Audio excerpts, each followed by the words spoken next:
What it is, y'all, it's your old boy Pilk, and I'm coming back with more Dokkan Battle. As you guys know, Dokkan is currently in maintenance. It'll be leaving maintenance really early in the morning.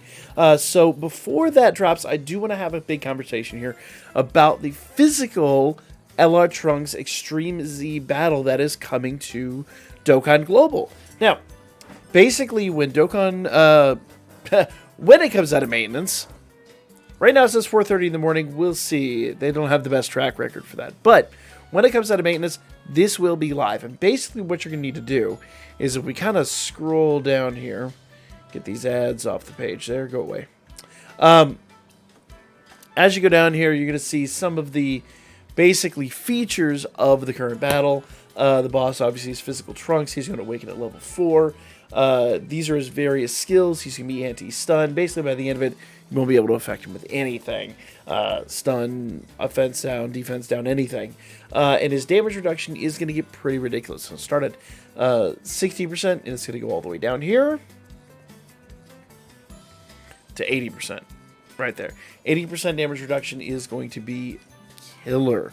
So you do need to be very cautious about how you build the team going in here.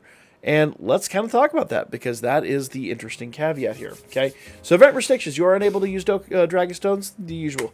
The stage costs 0 stamina, just like usual. You could bring any support, you cannot bring support items or memories.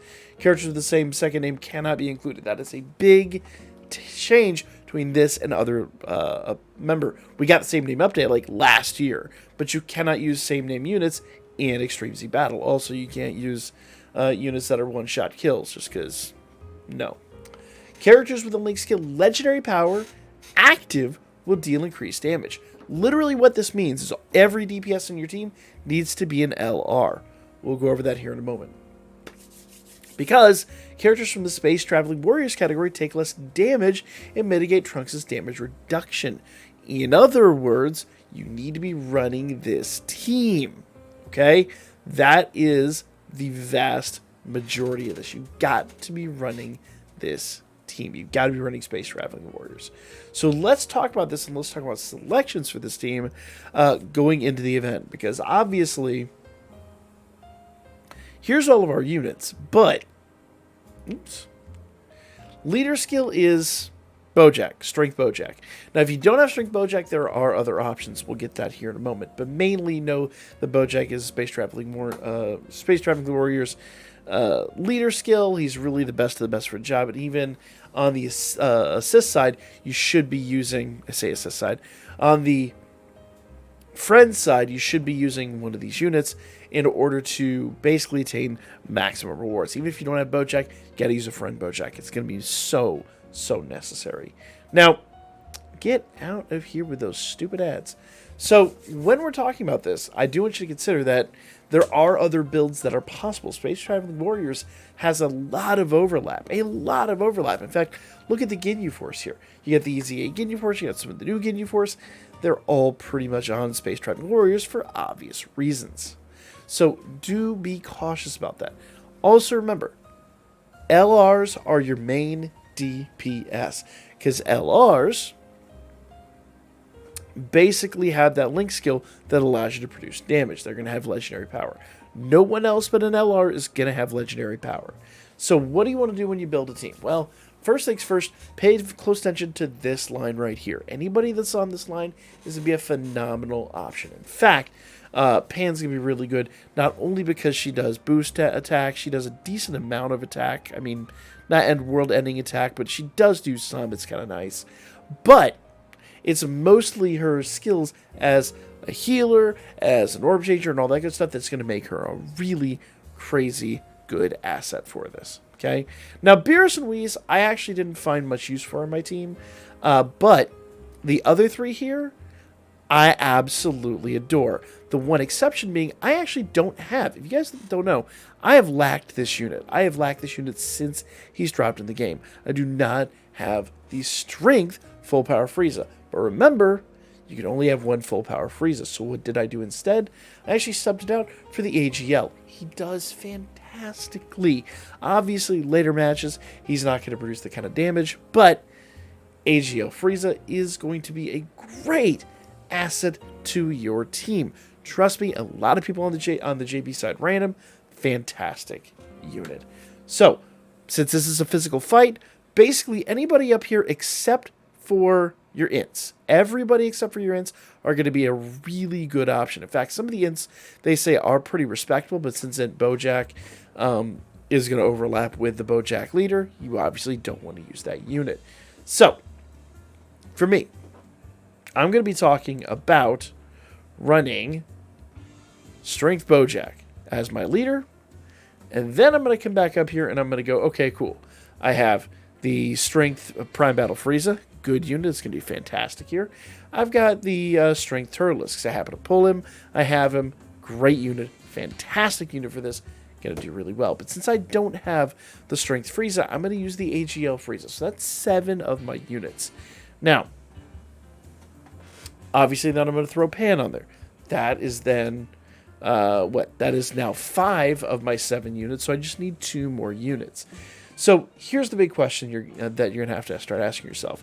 What other things do I want to do? So obviously I can come over here and I could throw on, like, you know, Ginyu Goku and things like that. But there's some really stellar options out here for your team. So if we go to Strength and just focus here, you've got Jace, who, if nothing else, number 1, he's got an EZA. Number 2, he's going to be able to predict where the SAs are going to be coming from. So Jace, great option.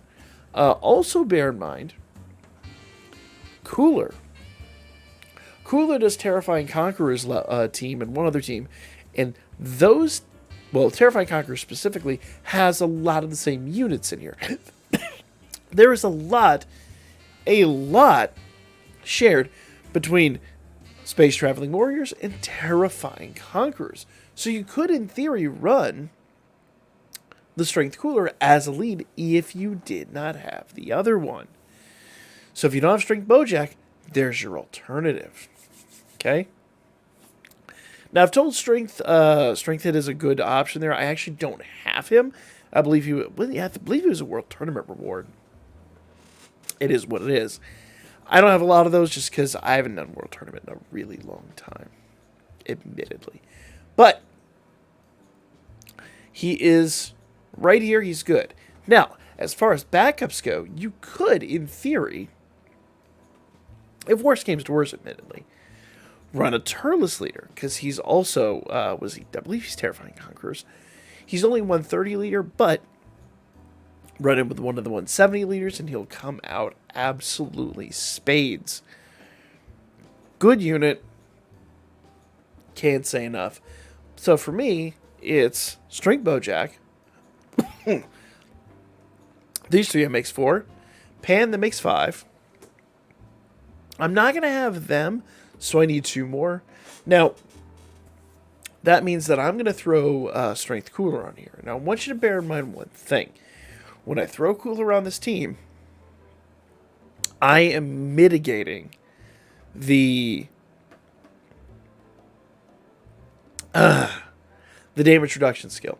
Basically, I'm going to be taking full damage reduction damage, I guess you could say. For like Red War, we're not going to be producing a huge amount of damage with Cooler. And he'll tank really well, so that's going to be really good. He's got type advantage and all that. But he's not going to hit nearly as well as the others. So that is something you do need to pay attention to.